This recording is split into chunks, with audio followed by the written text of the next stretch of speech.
Monday with a millionaire. So when you jump on, introduce yourself and let us know where you're calling in from. Great evening, Carla and Marilyn. The DMV is in the house. Welcome, Carla. Clella Ferris, Fort Worth, Texas. Welcome from Texas. Daryl Clark, Portsmouth, Virginia. Welcome, Daryl. Leslie Johnson, Sabrina. South Carolina. Welcome, Leslie. Sabrina, Houston, Texas. Welcome, Sabrina. Dale Boudreaux, Louisiana. Welcome, Dale. Johnny Montes, SoCal. Welcome. Philip from Jacksonville, Florida. Welcome, Phil. Philip. Leroy, St. Louis. Welcome, Leroy. Timothy from Chicago. Welcome, Gabby, Orlando, Timothy. Florida. Welcome, Gabby. Dave Tripp from Suffolk, Texas. Virginia. Erica Neal. Welcome, Erica. Kadisha McKnight out of Maryland. Welcome, Khadijah. Thank you. Bernice, Houston, Nia Neal. Texas. Oh, Welcome, Nia Bernice. Neal, Toa Baja, Puerto Rico. Welcome from Puerto Rico. Carmen from St. Louis. Welcome, Harmon. Dr. Ken and Crystal Jenkins from Woodbridge, Virginia. Welcome. Welcome, welcome, welcome. Idris Alaka, Brooklyn, New York. Mr. Alaka, welcome. Kathy Jewell, Houston, Texas. Spring, Texas. Welcome, Kathy. John's from Alabama. Welcome, John. Freddie, San Antonio. Welcome, Freddie. Dawn from the DMV. Welcome, Don. Jabari, Atlanta, Georgia. Let's go. Welcome, Jabari. This is Faith from Minnesota. Welcome from Minnesota. Have faith. Francis from New York. Welcome, Francis. David Leggett from Georgia. Welcome, David. Good evening, Chris. James doing business here in Delaware. Welcome, James. Todd Pumalenta. Ty, welcome. Jose, South Florida. Welcome, Jose. Kathy and Torres Perry, Long Island, New York. Welcome from Long Island. Thank you. Francisco from Atlanta, Georgia. Welcome, Francisco. Get your teams on this call. They want to be a thousandaire. They should be on this call because this is a millionaire mentor call. But if they just want to step up one level, they should be on this call. Mark Stewart from Los Angeles. Welcome, Mark. We're going to be getting going in about 60 seconds. VNA from Tijuana. Welcome from Tijuana. Adrian from Rivera, California. Welcome, JD Adrian. from New York. Welcome from New York. Bruce, also from New York. Welcome, Bruce. Juan Carlos Delgado from Chicago. Welcome from Chicago, Windy City. And if you're in a position where you can turn on your cameras, do the presenter the justice of doing that. If you can't, we understand. If you're driving, we understand. If you're at work, we understand. But if any of those things don't apply, turn on your cameras. Show up. Let's show up so Mr. Pacheco can show out. That's funny. This is Emma Artist, DMV, Virginia. Welcome from the DMV. Mike Sullivan, Boston. Michael, welcome. Thank you. Julio Aquino, Florida. Mr. Aquino, welcome. Shamiqua Obi, the DMV. Welcome, Shamiqua from the DMV. Amanda Shaw, DMV. Amanda, welcome. Rod All Obi, right, DMV. we are 6 minutes after the hour. and time waits on no one. So I want to bring our presenter to the stage. Well, first off, I want to say I met this gentleman about a year ago. I don't have the long tenure of other people knowing this gentleman, but I can say in the short amount of time that I have met him, I've learned quite a bit. He's a man, he's a God-fearing man of the church, and he has been very transparent from the beginning. Humble beginnings. He's made $1 million in monthly, I want to say almost 8-figure months in telecom. And now he's actually one of the founders of one of the products that we're on the verge of launching, very revolutionary product. He's also one of the partners of the organization. They're a power couple. A lot of times when you see people that are very successful, there is someone right next to them that is very successful also, either pushing them forward or holding their hand and cheering them on. And I see this all the time with him and his wife. And I can't do anything but applaud it, because there's nothing like a great leader, but there's also nothing like a great power couple. You see them uplifting each other, doing it all the time. And like I said, this gentleman has been, every training he comes on and he does, I'm like, man, that was a great training. I didn't even know how much knowledge this gentleman had. But based on the people he surrounds himself with, I should know that he's a wealth of knowledge. So I want to check the microphone to see if one of the founders is on this call. Mr. Pacheco, are you here? Yes, sir. All right, well, I want to do the justice. Everybody put some fires and some ones in the chat for Mr. Pacheco. Put your pens in your hand, put your pencils in your hand, get your recorders on, because every time Mr. Pacheco comes to the mic, he drops knowledge, and I leave it being able to go and implement that and saying, wow, that worked. Because the best thing that you can do for someone that is presenting like our millionaire mentors is to go and apply that knowledge. And that's how they enjoy. They don't get paid to do this. He's not getting paid to do this. He's volunteering to do this. So put some fires and ones in the chat for one of the founders of our organization, Mr. Danny Pacheco. Well, thank you for the kind words, Chris. I'm thrilled to be here, and I wish I could be here a lot more. But today I've actually set aside 3.5 hours for this training. So you set it up perfectly when you said, hey, bring out your pens, bring out your papers. We're going to cover a lot of things today. We're going to cover, number one, why we should write things down. And I know you probably heard things like this before, but I'm going to give you documented evidence of how powerful this is. Then we're going to move on to talking about the 5 levels of leadership, and then what actually gets you to those 5 levels of leadership, which are the 6 principles of influence. And so we're going to cover that tonight. Hopefully we could get through all of it. If we can't get through all of it, then we'll have to do another session. But I am super excited to be here and to be amongst people like you, Chris McHenry. You're out there setting this organization on fire. You're relentless. You're a leader. You're out in the field. People follow you because you're in the trenches. You're not a leader that says, hey, go do this. You're a leader that says, let's go. And that's what real leadership is all about. So I just respect you a lot, Chris. And your name, every time there's a conversation of somebody doing something, Chris's name pops up every single time. So my hat goes off to you. And if I could mention a couple of other people, I heard Jabari's name come by, another go-getter, another person that's setting this whole organization on fire. He's put up some big numbers. He's like the Michael Jordan right now, or solar here at the organization. So I love it. And Ed Ayala, I heard him, he's at the gym right now, but he says, hey, you know what? I'm going to be plugged in.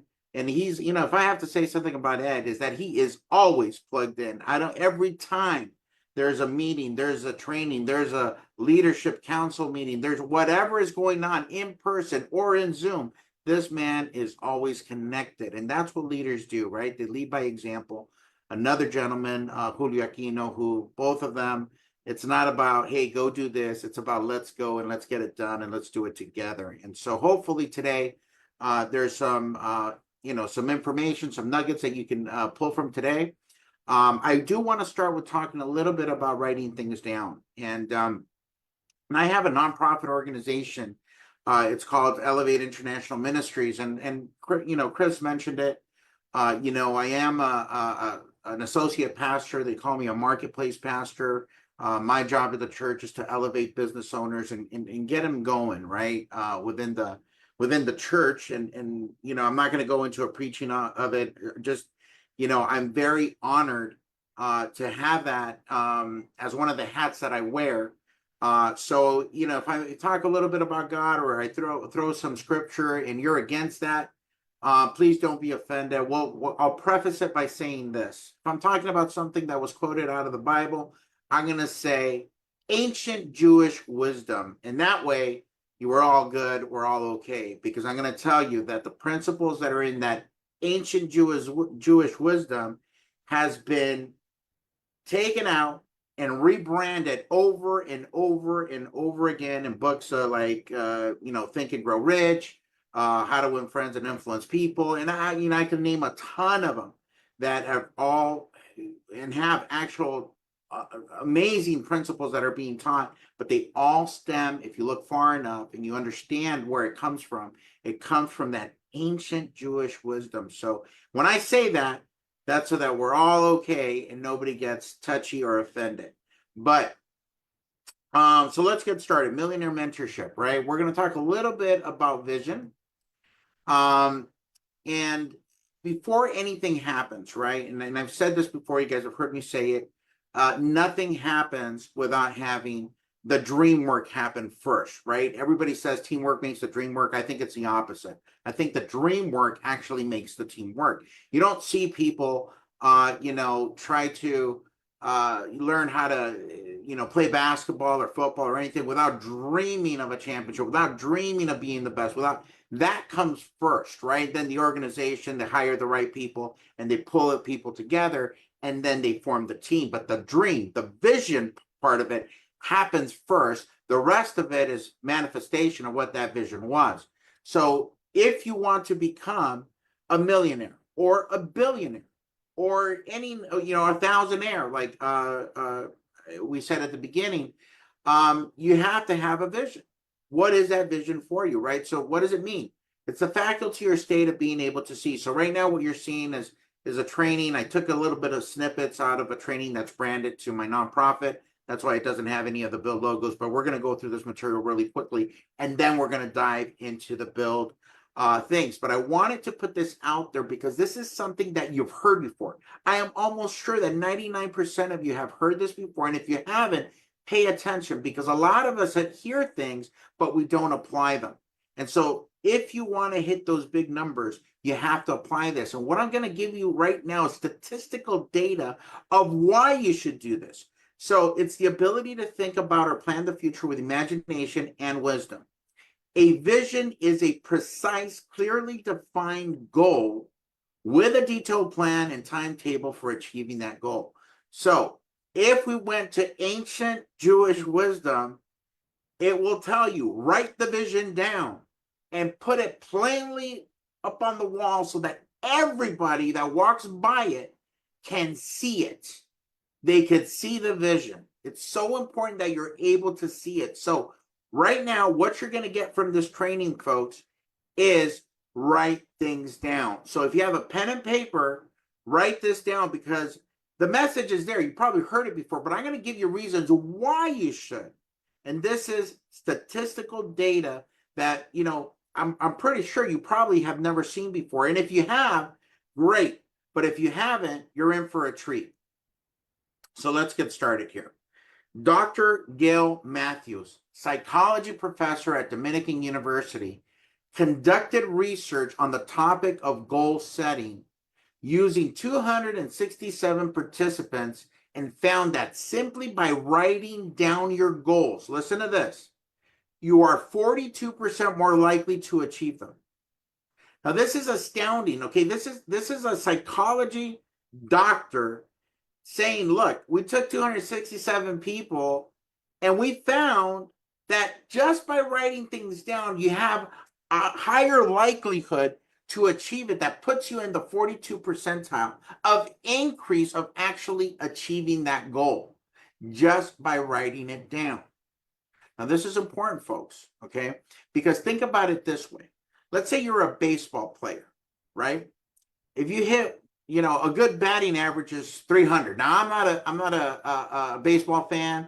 I did go see the Dodgers, you know, win here at home the first 2 games last year for the World Series. But that was because my daughter told me, hey, we got a once-in-a-lifetime opportunity. The Dodgers are playing the Yankees. And I knew enough to know that that was a big deal, right? Dodgers and Yankees. So we went to the first 2 games. Phenomenal time. But I'm not a fan of the sport. But I have researched a little bit, and 300 is supposed to be a good batting average. If I'm mistaken, please put it in the chat. Please put it in the chat if I am mistaken. Now, Julio Aquino, I love you so much, and I'm gonna ignore that comment there about the Yankees, but but I love you, brother. But a batting average of 300 is pretty good, correct? Am I right about that? Okay, good. Now, imagine that you're batting 100, and just by writing it down, you'd increase 42% on your batting average. Now you go from being on the bench to being a player on the roster. Because see, you can make a living batting 100. You can make millions batting, in the 200s, but you can make a fortune batting 300. So that's the difference, right? So when we're talking about a 42% more likelihood of achieving something, just simply by writing it down, it's so easy that it's complicated. Because you don't just do it. You're starting, well, why is this going to work? Or how can that work? That sounds goofy. That sounds like it's hokey. It isn't. Something happens. Your subconscious starts working towards the things that you're right. And if you practice this, not just writing it down, but putting it somewhere visually where that you could see it. I don't know. I have a mess here, so I got to be careful, but I want to, see, I blurred my background because I got a mess going on. I'm not going to be able to show you, but up on my wall, okay? Up on this wall right here, I got a sign that says $1 million a year. It's a great big sign. It's like a TV screen, and it's got a month, a week, and a day. Okay, I've seen this so many times I could tell you what it is, but it's 83,333 that you got to make a month, 19,230 that you have to make a week, and $2,739 that you have to make a day. Now, I see that every single day in my office, okay? Every single day, I'm looking at it. And sometimes, I'm just glancing at it, but hey, it's getting stored back here. Now, I'm going to share something with you, and I'm not sharing it because, I want you to go, ooh, ah, or anything like that. That's not the point, okay? Please, okay? It's not the point. But this year, one of our investments has already made about $1.4 million. And it's March, right? That's this year. Now, that investment, actually, because of the market, because of what's going on in the market and the tariffs and this and that and all the uncertainty, it went down. So I did the math today. I'm up about $688 for the year. Okay. And on the way back up. All right. So that's a good start, right? But that's there all the time. It's there all the time, right? Because in my subconscious, what I do, my actions are going to be in alignment with what my goals are. And that is a goal. That's like the minimum. I have to make that minimum a year. Now, I've had years where I made 10 million, right? But that's like that's it. That's the warrior line right there. That's where if I'm not making that, then something's wrong, okay? So, but imagine this. If your goal is to make $10,000 a month, $20,000 a month, $30,000, whatever that is, write it down. I know it sounds simple. I know it sounds hokey, but do it. The best authors in the space of personal development, one of the most renowned books out there, Think and Grow Rich, I think it's page 47. It's going to tell you the exact same thing. Write you write your goals down. There's just something that happens that clicks in the subconscious that's going to make those things happen. And the statistical evidence is that it goes up by 42%. Now, how many think that it'd be worth a 42% increase to just write something down so you could achieve it? Just put a yes in the chat there so that I want to make sure that you guys are understanding this. Okay, great. Now let's continue. So, one of the most fascinating studies of writing your dreams was conducted by the 1979 Harvard MBA program. This is almost as old as I am, okay? I was born in 72. So, you know, this is quite old. It's about 45 years old that this happened. So this isn't news. People have been aware of this for a very, very long time. And, you know, I didn't go to school. I'm I'm a high school dropout, didn't go to college, but I understand what Harvard means to the elite institutions of our country in terms of education. So here it is. They did a study out of 1,000 students. Do you have clear written goals for your future? A shocking 3% had written goals and plans. Only 3% out of 1,000. 13%, in other words, 30 people had done their goals. Right, they wrote them down. 13% had some goals, but never wrote them down. Okay, that's just a good idea. Okay, that's just a dream. It's never going to happen. Okay, an alarming 84% had no goals at all, written or otherwise. Okay, let's see what happened. 10 years later, the same graduating class was interviewed and discovered that the 3% who had written goals were earning on average 20 times more than their peers combined. 20 times more as a 97% of the class combined. They made 20 times. Now, is that pretty compelling? Guys, is that pretty compelling? I mean, just put it in the chat. I mean, is this registering with you guys? I mean, this is data, guys. These are not my numbers. I didn't go to Harvard. I didn't even go to community college. But this is Harvard telling you to write things down, giving you the data. Out of 1,000, 30 people made 20 times more than 97%. That means that out of 997 people combined, these guys made 20 times more. It's unbelievable. That is unreal. So now let's take a look at Professor David Cole from Virginia Tech. Now, he discovered that 80% of Americans don't have any goals. 16% have goals, but don't write them down. 3% have goals, they write them down, but don't review them.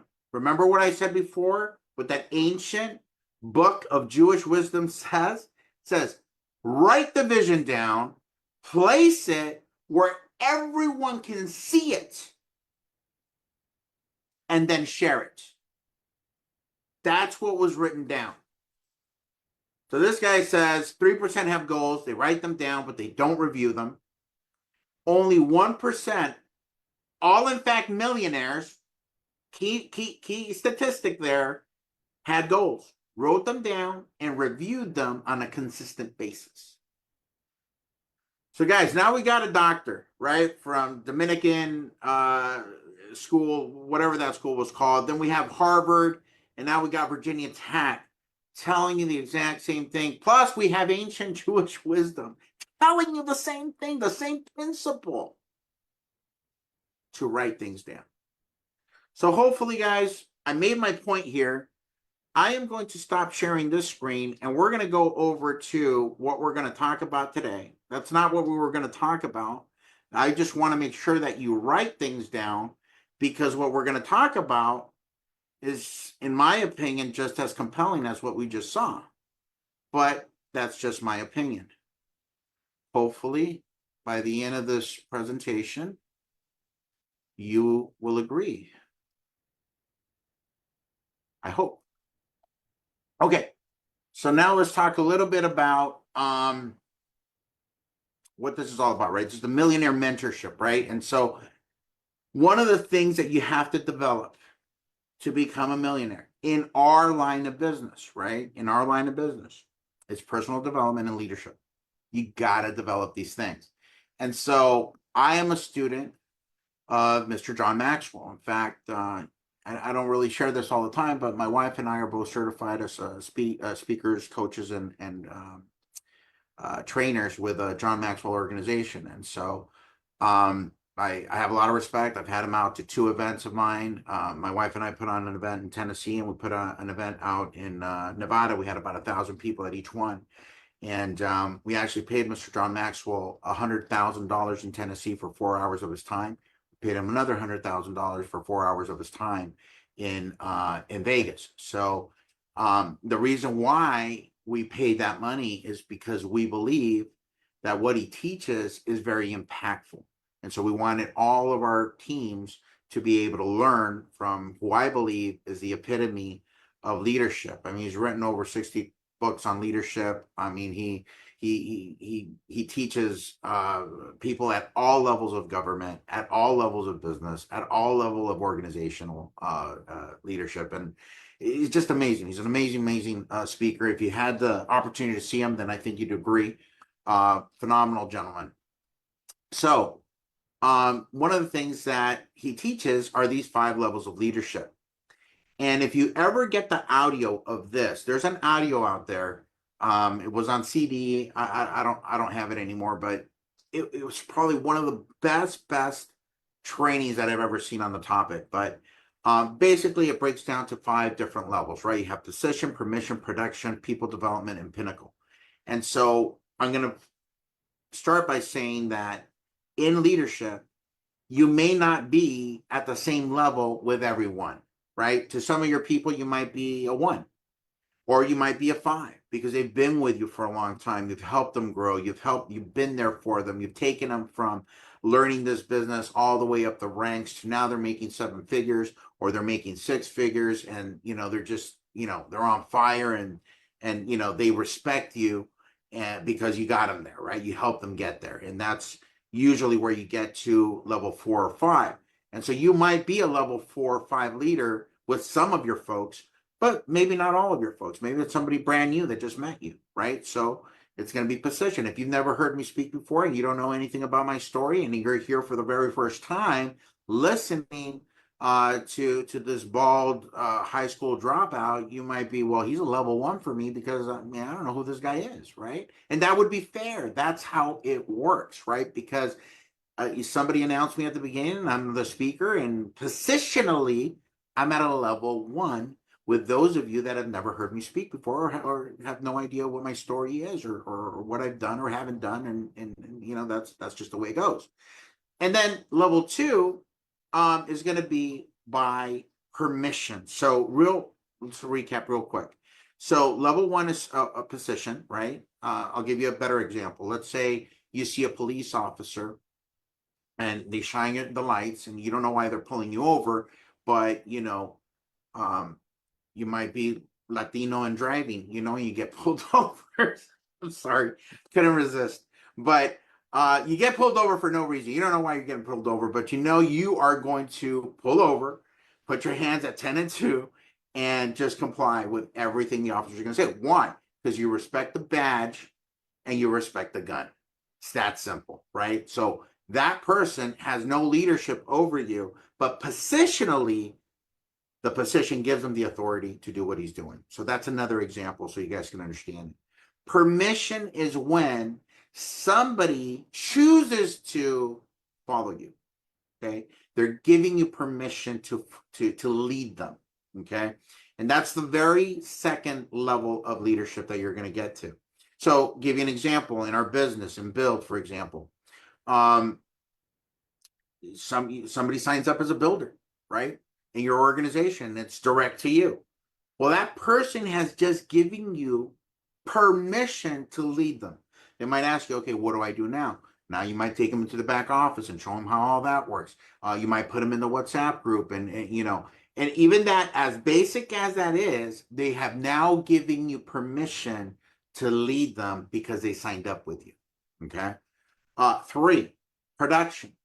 People follow you because they know your story. You know what you've represented to the organization. Give you an example. Okay. We have our president, Mr. JC Rangel. Okay. There is countless of people here right now because of his story specific to our industry and specific to the solar industry. You see what I'm saying? Because of that clout, because people know what he's done, right? Over 2,500 installations in a couple of years, or, you know, whatever those details are, you know, that's compelling. Right? Because, hey, if I want to sell solar, man, I got the #1 trainer recognized nationwide by other organizations. And now this gentleman is going to teach me how to do the same thing. And he started it when? In 2020, knocking on doors in the worst timing in history to get started with anything. That's a heck of a story, right? But it's the production. It's what you've done to the organization, that impact, that's going to allow people to follow. And then when you get to level 4, the people development is with them, right? What have you done for me specifically? With them means what have you done? What's in it for me, in case you're wondering. Okay, so people development, that's where you're taking people and, you know, getting them through the ranks, getting them to builder 500, getting them to builder 1,000, getting them through all of these different things, the product knowledge, the getting them to the trainer, getting them qualified, getting them binary qualified, all of those things. And now they're making money. Now they're making, you know, 5,000 a month, 10,000 a month, 20,000 a month, 30,000 a month. And it's because of your leadership that got them there. Because along the line of everything that we do within the structure of our company, you have to develop your leadership as you go. Think about it this way: on a scale from 1 to 10, with 10 being the highest and 0 being the lowest, right? If you're a 4 in leadership, you're only going to be able to lead people to a 3. If you're at a 10 in leadership, you're only going to be able to take people up to a 9. That's how it works. So that's the law of the lid. That's a principle also from Mr. Maxwell. So, but that's the people development. Then level 5, that is somebody that the name itself, okay, is what you recognize. You recognize that brand because that person has gotten to that point where that brand represents success. That brand represents, if I follow this person, has the documented success that he is, you know, the best at what he does, right? A John Maxwell, for example, he's at that pinnacle, right? Where he's recognized worldwide. A Tony Robbins would be another example. There's Jay Abraham, okay, is another example. A Grant Cardone is another example. So these are the people that have gotten to that pinnacle where they've become a brand that is recognizable to the masses, that, hey, this is a brand that I could follow because of the proven track record that he has outside of their own industry, but what it touches everywhere else. That's that level of leadership. And some people will never get there, right? And, you know, but hey, level 4 guys, you're going to make a lot. You make 8 figures in a year at level 4. You can make more than that. So, you know, if you know, don't think that the goal is to get to a level 5. If it is your goal, then get there, right? Write that down. If you write that, man, I want to be a level 5. By the training that we just did, you'll have a 42% more chance of getting to that level if it's at least written down. Okay. All right. Now, just quick temperature check, guys. Are you guys getting this? We're doing good? Because I think we're at about 35 minutes, and you know, I said it 3 hours. I wasn't playing. We're gonna go all night here. But I just want to see a temperature check right here. Okay, good. All right. So, so this we kind of just covered this, but if you want to, you know, just put it down, write it down. Right. Number 1 is position. Right. Those they have the right this could be a manager position, this could be your boss at work, whatever. They have the right to tell you. A cop, right? A doctor, they have the right to tell you. Just because, they're wearing the lab coat or whatever, they walk in with a clipboard asking you a bunch of questions, you immediately tell them your whole life, right? Because, they got the doctor, they're wearing the lab coat, the whole thing. They got the position. It's the rights. Permission, it's relational. Position is relational, right? Permission is relational, right? That person said yes to you, I will follow you, right? That's what happens when somebody signs up, becomes a builder. That's why I don't like you using the word close, right? When we say at the end of a meeting, oh, how many people did you close? I don't like that language because we don't close anybody, right? In my opinion, we don't close anybody.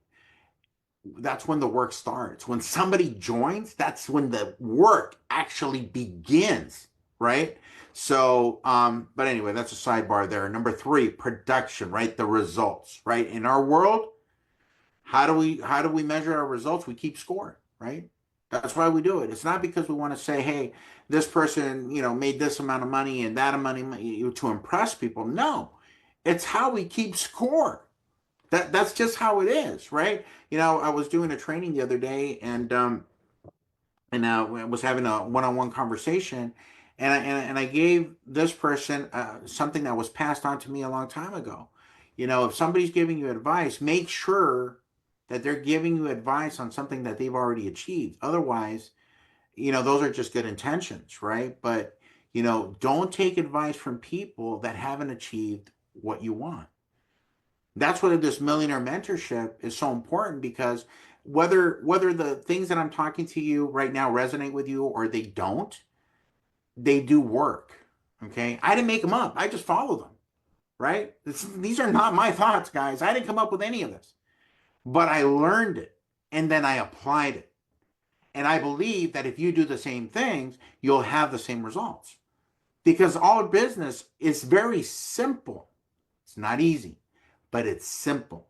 And if you start feeding your subconscious all of these different things and writing them down, guess what? 42% more likely to achieve your goals. See, it's simple, not easy. And it's not easy because we're dealing with people, right? If we were dealing with something else, it'd be a lot easier. But because we're dealing with people, that makes it harder. So people development, which is number 4, right? Remember, I'm not in the solar business. I'm not in the water business. I'm not in the Ripple Secure business. I'm in the people development business. At the core of what my wife and I do, that's what gets us going. That's what gets our motor, and what we're passionate about is just people development. And if it happens to be within this vehicle and this structure of BYLD, so be it. Because, guys, I believe 1,000% that your life is going to be better being in BYLD than not being in BYLD.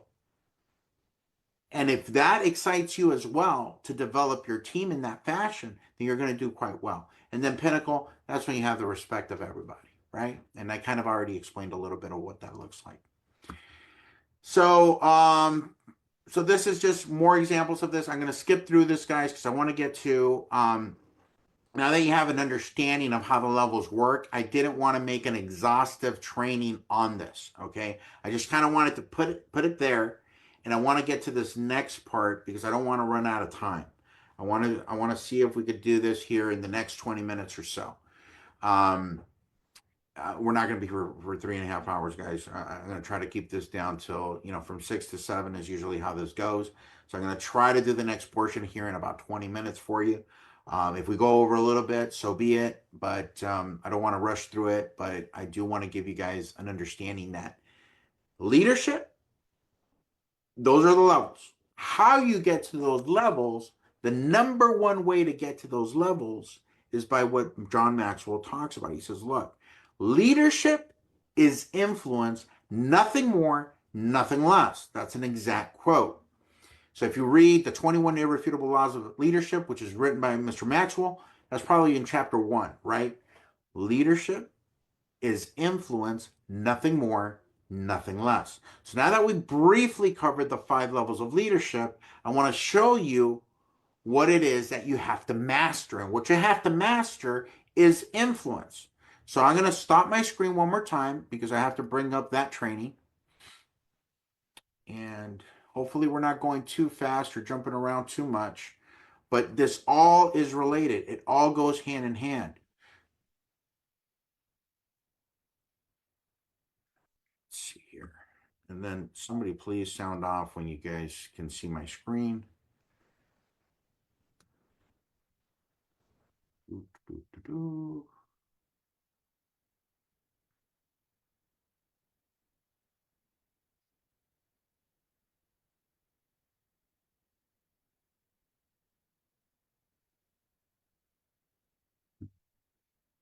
See here.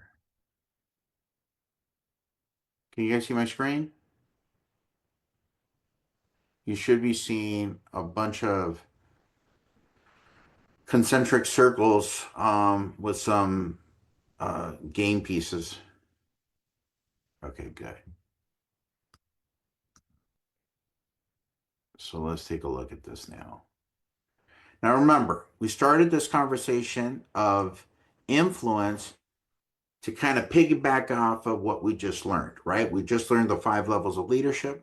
Now we want to know, how do I get there? How do I get from a 1 to a 2, from a 2 to a 3 to a 4, and a 4 and a 5? Well, we've got to break it down in learning this particular skill. And this skill is called influence, okay? So now, you know, for those of you that are engaged right now, let me ask you this question. What does influence mean to you? How would you describe influence? Just write it down there in the chat. Persuasion, very good. I love it. The ability to move people. Okay. Nice. Something that brings inspiration. Okay, very good. The ability to persuade others. Okay. Your impact. All of these are good. Very good. Leading. Very good. So this is how the dictionary describes influence. Getting someone to do what you want them to do. Let me say that again. Getting someone to do what you want them to do. Okay? Now, what does manipulation mean? It means the exact same thing. Getting someone to do what you want them to do. But there's a difference. The difference is intention. Okay? So if you're writing things down, write this down because I never want you to forget this. Okay?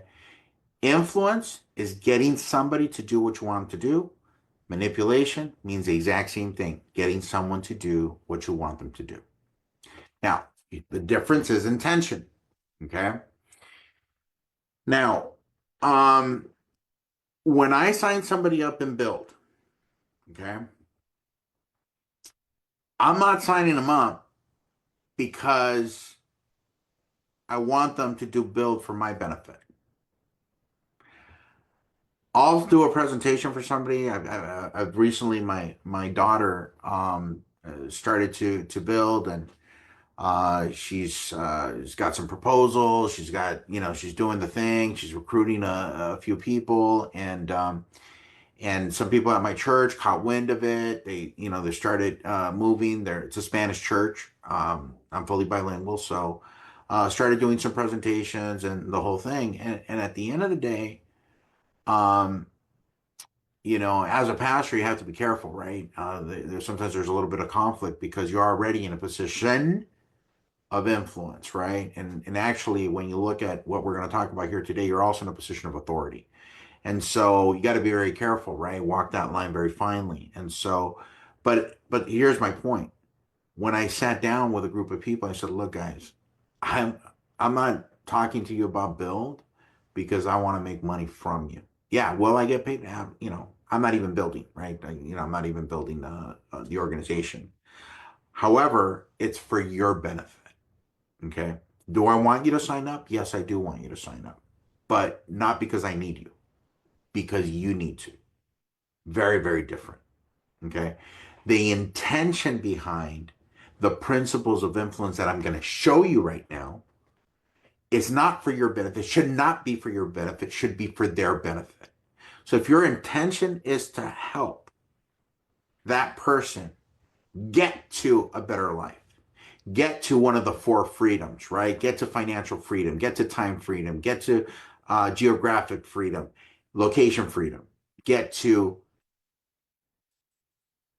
what was it that it says there? Spiritual freedom, I believe, is the 4th one that's on that fast start training that Mr. Rangel does. And so if you want to get them there, this is the vehicle, right? So yeah, I want you here because you don't have any of those 4. You need to have those 4 in your life, or you said you wanted those 4. Here's what you need to do in order to get there, right? So the intention is to help them, not to help you. So if you're looking at people right now with a dollar sign on their foreheads when you're out there, guess what, folks? They're going to see right through you. If you're out there trying to recruit people for your benefit, even though, yes, you will benefit from it, but your intention should be for them to benefit, because the transparency, the honesty, the influence that you're going to be able to muster is going to be powerful when the intention is right. And the intention should be them, not you. Okay? So manipulation is quite the opposite. Manipulation is for your benefit first. Okay? I'm going to do these meetings. I'm going to do this. I'm going to do that. But it's for me. Right? Not for them. And so then it just kind of becomes a numbers game, and you're just going through the motions because of what you're trying to achieve. I'm telling you, if you want to be successful in anything you do, okay, whether it's build, whether it's maybe you have a different business, a 9-to-5, whatever it is, when you put your intention right, the results are going to follow. But get that intention right. Get it right up here, and then it's going to show up in your business. Okay. So we just covered this. What's the intention? So there's 6 principles of influence. I'm going to tell you right now, the book is called Influence by Dr. Cialdini. I encourage you guys to order the book. At the end, I'll show you what book it is. But this comes right from that book.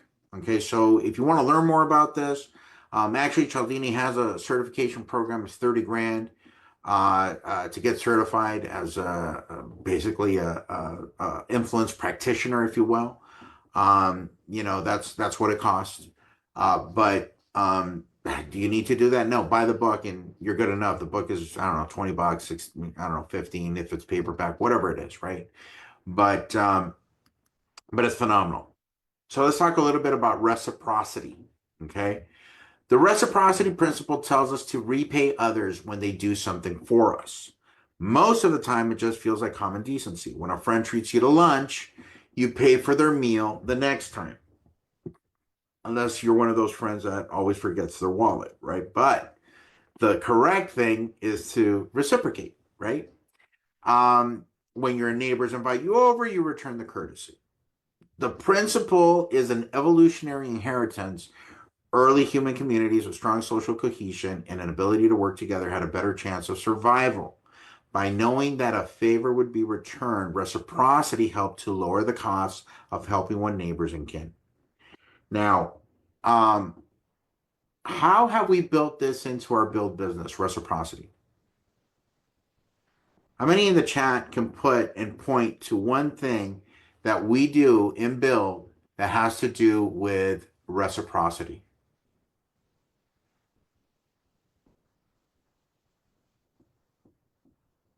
Reciprocity. Thank you, KD. Oh, that's Carla. Carla did that. Thank you, my love. See, I had to use all of these principles so that my wife would say yes to me. Because I married up. I had to use the principles of influence. Okay, the mentor program, training, okay. Get 4, pay no more, okay. All right. What about when we ask people, hey, look, I'm trying to get through my certification. I'm trying to become a mentor. All I need is to give, 4 more proposals or 5 or 6 or 7, however many I need.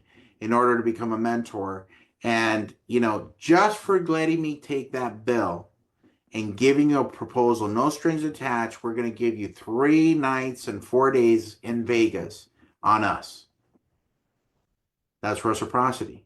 In reverse, you're asking them to do something first for you to reciprocate with a free trip. It's already built into what we do. That's the principle of reciprocity. Does that make sense? I'll give you another example, okay? I'm old now, so I have to look at my notes. So give me just a quick second here. I'm going to open up my notes here and take a look. And another example. Okay, this is a very common one. Let's say you go to a restaurant and they give you a free dessert, or they give you a free coupon for your next visit, or they give you a free soda or a free appetizer. Okay, you're more than likely, 3 things that could happen when that happens, right? You're going to be more generous when you tip. You are more likely to refer that restaurant. And number 3, you're more likely to come back to that restaurant when they give you free stuff. It just happens. It's just how it is. Okay. So another example, I don't know if you've heard of Hare Krishna. They're an organization. They go to the airports and they run around with little flowers, right? And they come and they give you a flower. Now, you didn't ask for the flower. You didn't want the flower, but they come and they give you a flower. And then they ask you for a donation. And because you took the flower, now you feel obligated to buy from them. Okay? And that, I mean that's how their whole business model is based on reciprocity. And they get those donations. Other donations will mail you pens, little pins, or you know, they'll send you something in the mail, and then they'll send you an ask for a donation, right? Works. That reciprocity is how that works. And so this is a very, very powerful thing. And it works. I mean, it just does. It's a principle of influence, and it's here and it's listed because it is something that actually works. Now, the next one is consistency and commitment. Now, I'm going to give you a couple of examples of what we're talking about with consistency and commitment. It's not so much consistency of what you do on a day. I'm not talking about, hey, Millionaire Mentorship is every Monday. That's not the consistency I'm talking about. It's once you make a decision, once you make a few small decisions, it's easier to get into a higher commitment, is what we're talking about. And in fact, in the book, it's called The Hobgoblins of the Mind, Consistency and Commitment. So once we've committed to something, we pressure ourselves to conform to that commitment.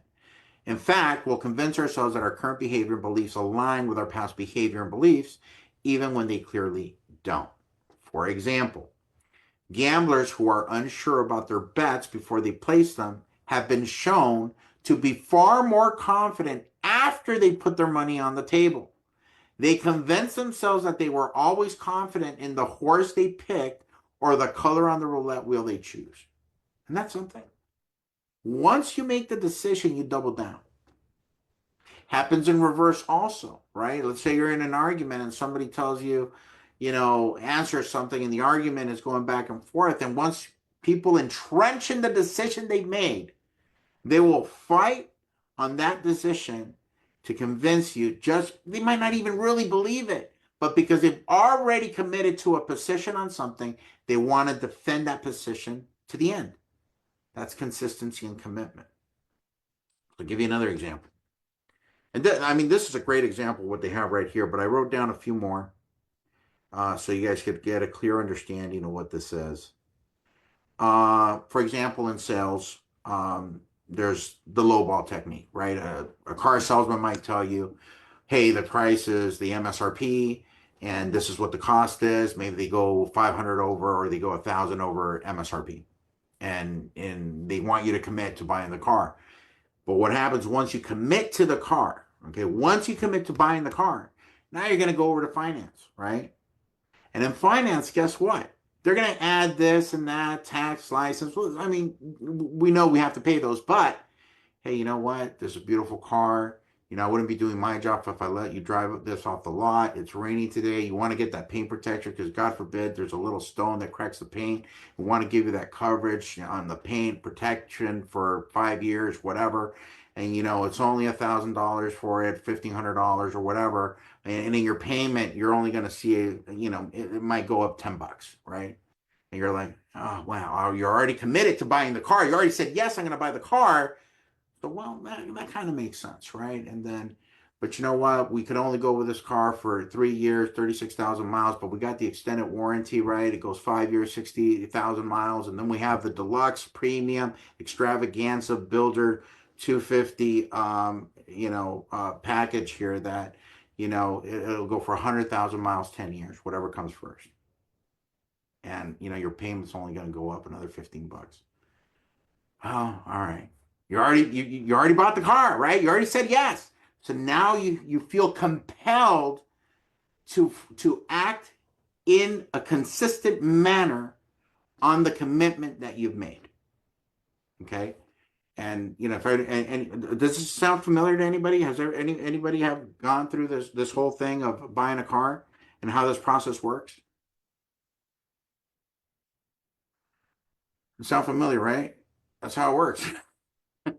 And then before you go, you know, God forbid, you get a flat tire. We have a special coverage that no matter where you take it to any tire shop, if you get a flat, it's covered for the length of the car, you know, of the warranty. We're going to cover your tires. If they get a flat, you get it repaired, da-da-dee-da-da-da.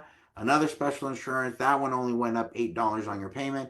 But now you're already up another 30, 40, 50 bucks by the time you get out of there, maybe more, right? Depending on what they offer you, whatever that is. And if you're going to be consistent on what that commitment was of saying yes to the car, I've made my decision. Now everything else is just acting in accordance with that decision. Okay. So when we get the bill, guess what? That was a small decision. Not that small, but it was a decision. So now to follow up, that's why we have such a high percentage of conversions, because they've already said yes to you at some level to get that bill.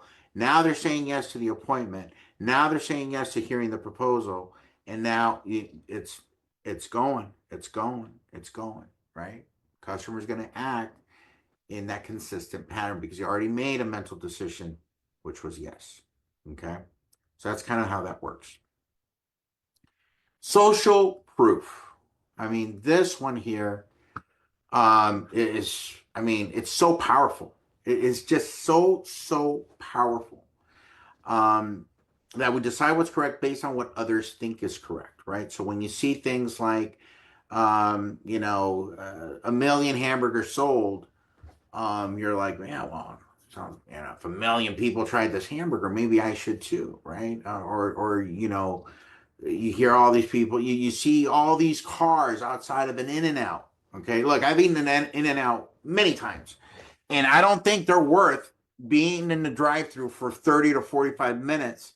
They're good, don't get me wrong. So if there's some In-N-Out fans here, don't hate on me, but I just don't think it's worth, the line that I have to do to get them. But when I see the line, I'll tell you what, I get FOMO because I'm like, well, maybe it's really going to be worth it this time. Right? And I'm looking at the line. I'm like, well, all these people can't possibly be wrong, right? Maybe the problem is me. No, I got to eat there, right? I'll get the lettuce wrap because they do that. They do the lettuce wraps for me, and then they got the puppy whatever, and they got the fries and all this stuff, secret menu stuff, and all these people can't be wrong, right? So it's that social proof. Or when you see an influencer, or when you see somebody that's, with a big following, it automatically puts you at ease because, oh man, they got 500,000 followers. Let's hear what this person's got to say, right? That's the social proof. Now, in our business, before I talk about that, I'll give you a couple of other examples of social proof. That you may or may not be aware of. Customer reviews and ratings. Online stores like Amazon or Yelp showcase reviews and star ratings. When people see that many others have positively rated a product or service, they are more likely to trust and buy it. Bestseller labels, right? We see those all the time. A product marked as a bestseller or most popular makes customers feel that if others are buying it, it must be good. This increases conversion. I'll give you an example. This happened just Sunday. There's a psychologist. She's a writer. She's a speaker. She's a preacher. Her name is Anita Phillips, I believe is her name. And she was being edified by Sarah Jakes Roberts, right? And I love T.D. Jakes, right? And so now it's T.D. Jakes, Sarah Jakes Roberts, and then Anita Phillips, and then my wife, who is one of the most amazing women that by far that I've ever met in my life, told me how amazing of a speaker this woman was, and how she wrote this book, The Garden Within, and it's just this, New York Times bestseller, and all of that was in my subconscious. I popped on the TV, and I was on YouTube looking for something to watch live this Sunday morning, early in the morning, and this whole little commercial of this person, Anita Phillips, and then showing stadiums of people listening to her, and the New York Times bestseller of the book that my wife had already endorsed, that Sarah Jakes Roberts had already endorsed, that T.D. Jakes had already endorsed. Guess what I did? I watched it, and it was phenomenal. It was phenomenal. The social proof was actually there, and it was just, and it was great. Like I'll give you another example. I'll watch, I'm a movie buff, right? I love movies. I geek out on movies. I'll tell you who won the Oscar for Best Actor and what year, what movie, who directed it, and who lost, and that's my thing. I love movies, right? And I'm older now, so I forget a lot of stuff. But yeah, man, before, when my wife first met me 27 years ago, to me, it was like the NFL watching the Oscars, right? They've gone so downhill that I don't even watch them anymore. But back then, I did. And so, and when Roger Ebert was around, that was the first I checked, right? If the movie came out and I thought it was kind of iffy. Well, what does Roger think about this movie, right? What does they had the thumbs up, thumbs down thing, and it's the social proof, right? And how many, then I'll go down and see the ratings of other people and Rotten Tomatoes and all this stuff. And, it's going to influence me whether I'm going to go and spend, $20 plus the popcorn, plus the sodas. Now, I'm spending $100 just going out there by myself, or am I going to wait till it comes out on video, right? And stream it at home, So that's how this stuff works, the social proof. Are you guys getting this, guys? Does this make sense? So we do it in BYLD, right? I'll give you an example. We piggyback off, right? We were Encore Solar, right? Nobody had heard of Encore Solar. It didn't matter. It did not matter. Why? Because we're partnered up with a nationwide installer where all the employees, all of the installers are employee. We don't use those local contractors that are the bad guys of the industry. We have a nationwide installer that gives you a 25-year production guarantee. And is in 66% of the United States. And guess what? They stand by their product. So if something breaks down and you got to go and buy from the dirty energy grid, hey, they stand by their product. They didn't even make the product, but they give you a production guarantee. And that's freedom forever. Did you see? That's social proof, right? How many installations have they have? I don't know. Tens of thousands of installation. They must be good. That's how it works. Cisco and Ebert. Thank you, Bruce. That's absolutely right. I have forgotten the gentleman's name, but you're absolutely right. Cisco and Ebert. Okay, so that's social proof. Now we're going to talk about liking. Okay, you ever heard that expression, know, like, and trust? It matters. Know, like, and trust. So the liking principle stipulates that we're more likely to comply with a request from people that we know and like. Add to that, know, like, and trust. Okay? How to Win Friends and Influence People, folks, is a phenomenal book. I recommend it. It's old. It's a really old book, but it's a timeless classic. And it'll break this down for you to the ridiculous. So because of time, we're not going to spend too much time on this. I think it's self-explanatory. Look, if there's something you don't like, they rub you the wrong way, they say that something stupid, they say something that's off the wall or just inappropriate, and your walls are going to go up. On the other hand, if it's somebody that builds rapport with you, like I'll give you an example. I was at the Costa Mesa Mall, and I was looking at watch. I'm a watch aficionado, and I was looking at a watch, and the guy, his name was Daniel, right? And my name is Daniel, and immediately, just because his name was Daniel, I liked him just a little bit more. Just a little bit more, just because we shared the same name. Isn't that something? It works. It works on all of us, guys. I know all this stuff. I see it when somebody's pitching me something. I know what they're doing, and they still get me. I'm the easiest person to buy. So these principles really work. Okay. So if you want another example, I'll give you another example of liking, and then we'll move on. We have one more to cover.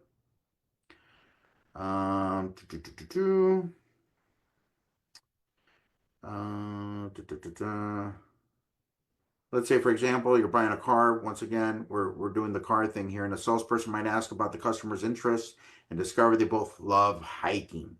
Now, all of a sudden, you guys have something in common, right? And so you're more likely to move forward with somebody that you have some common ground with. And that's another example of how you could look at liking. Authority. We got two more to go. Authority is one of them. The authority principle states that people are hardwired to comply with requests that come from an acknowledged and accepted source of authority. Thus, we are strongly inclined to be deferential to people whom we consider to be in a position of power or expertise, like teachers, like members of the armed forces, police officers, doctors, and judges. In fact, we respond to even just the symbols of authority like titles and uniforms. Now, that's kind of going back to position, but this is different. This is authority. Okay, so authority is different than position. They kind of go there. The position would have authority because of the symbols and the authority that comes with that position. But authority, real authority, doesn't come with a rank, guys. Real authority and leadership comes from results, okay? Expertise comes with a testimony, comes with all of those things that are being said when you edify somebody, right? For example, if I was telling you, hey, you know what, the Super Saturday this next week is going to be done by Mr. Ayala, and you cannot miss that training. Here's why you can't miss that training, because this man built a massive organization in network marketing. That alone should be reason enough. 7-figure earner and beyond. That should be reason enough. But here's the most significant part of it, in my opinion, that this man left a career in law enforcement to go into this wacky world of network marketing and direct sales, and chose not only an industry that is already very challenging, but chose to do it within another industry that's just as challenging, which was insurance. Not only did he have to contend with all of the challenges that we normally have in our industry, but now he had to deal with building an organization where people had to get a test and pass before they could ever open up their mouth to do anything. And in that tough, hardcore environment, he rose to the highest levels of leadership.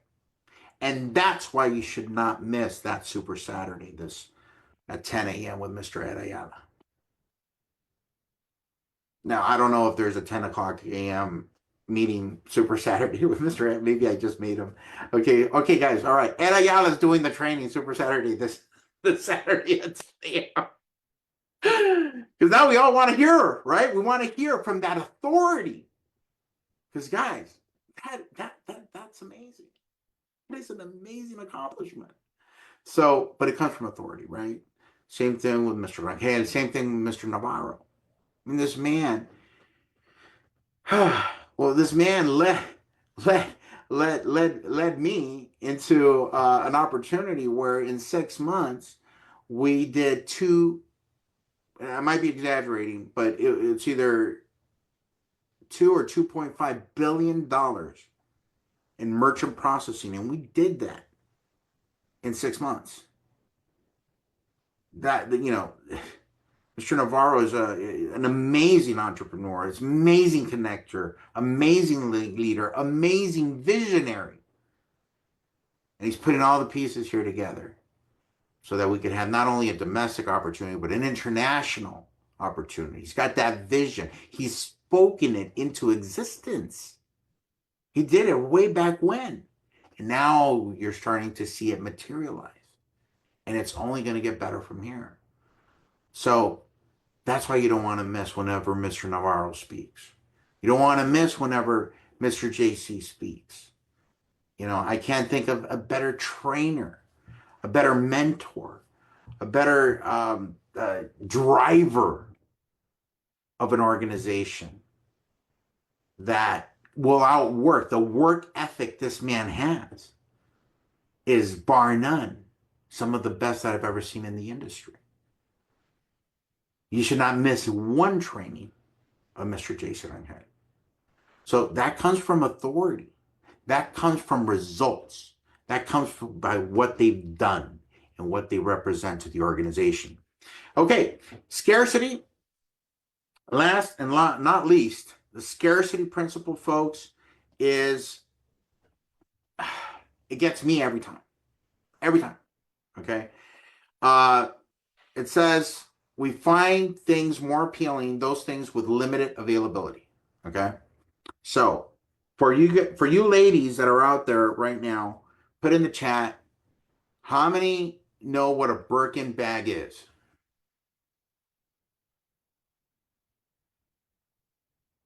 Any gals out there? Because I know the guys don't even know what that is. But the gal, well, some guys might know, but they only know because of a special woman in their lives. Okay.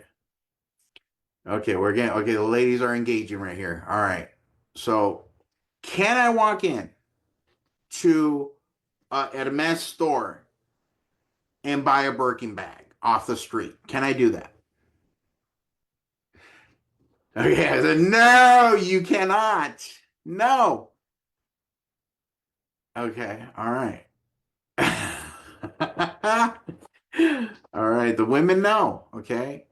Guys, if your woman asked you for a Birkin bag, you can't go to the store and buy one.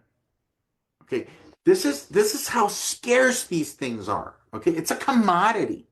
Okay, you have to spend, as a first-time buyer kind of thing, a bunch of other peripheral products, a bunch of other stuff. You got to become a customer first and spend in the neighborhood of about 100 grand before you actually have the right to buy a Birkin bag.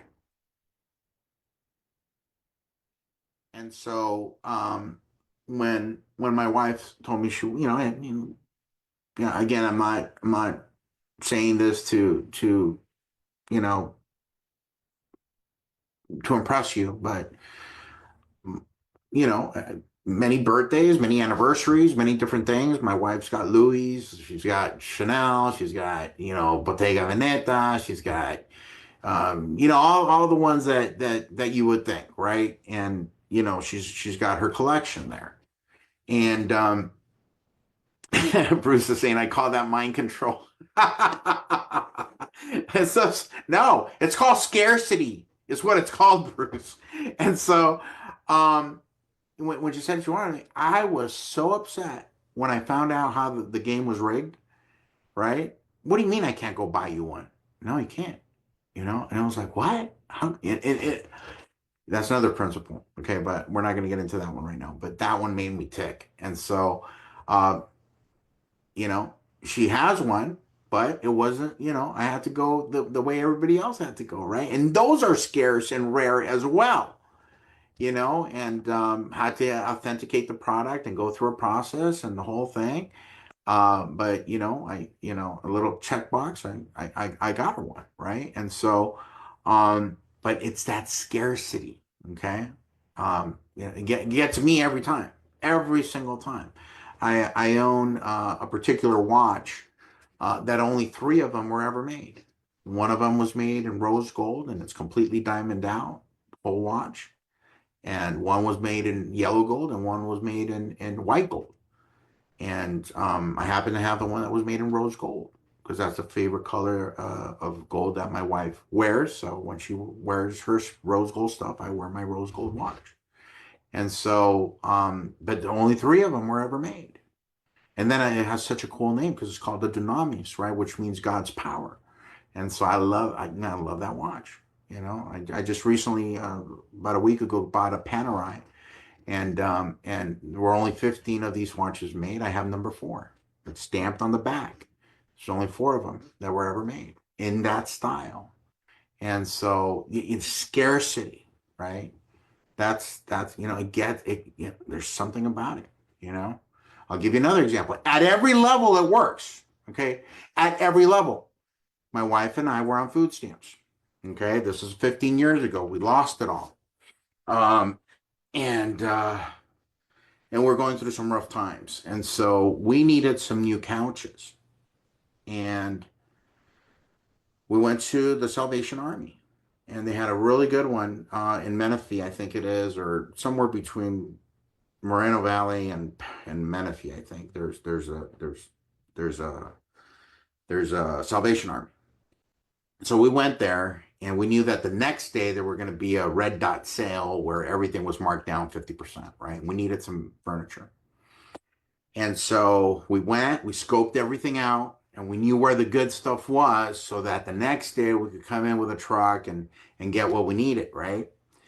And so we found these couches, and they were beautiful, and we got there, you know, early, like an hour before they opened. And from the day before, there had been this lady that was scoping the same stuff that we were scoping out. And so, you know, I woke up at 7 in the morning because I could not miss out on the Salvation Army furniture. It's so amazing. So imagine it was like, you know, your mark, get set, go. When those doors opened off and she took off, I took off.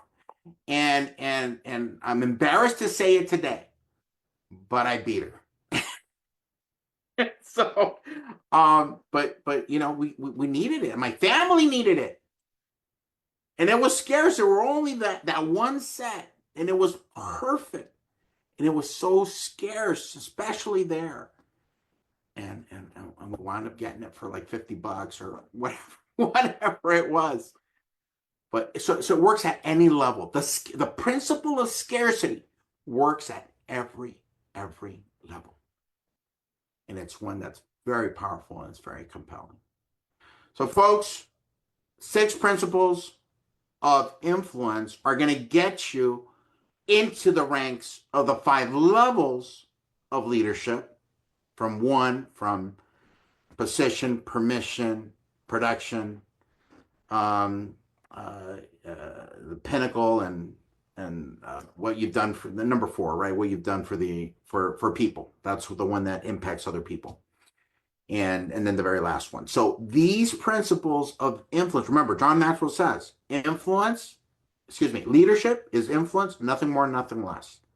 These are the principles of influence. So if you apply these, you're going to be able to move up from a 1 to a 2 to a 3 to a 4 to a 5 in leadership. And the higher you go in leadership, the more money you're going to make. That just goes hand in hand. But forget about the money. The more impact you're going to have, the more lives you're going to change, which should be the intention behind everything that you've learned here today. So folks, that's my time. I went a little bit over. I apologize. But hopefully you guys got some nuggets. Hopefully you wrote them down, because you're going to have 42% more chance of acquiring whatever it is that you want to acquire if you write it down. So just by a little quick chat here, how many of you guys enjoyed today's training? All right, great. Well, that 3 people, that warms my heart, even if it would have been 1. All right, guys. Well, thank you so much. God bless you guys. Make sure that all your teams are on next week's because we're gonna have a phenomenal speaker next week. I don't know who it is yet, but trust me, if they're on if they're on the Millionaire Mentorship calls, because they've done it. They've already paved the road and they've done it. They've earned it, and you should listen to them. So thank you. It's been my pleasure. God bless you guys. Take care. Bye-bye.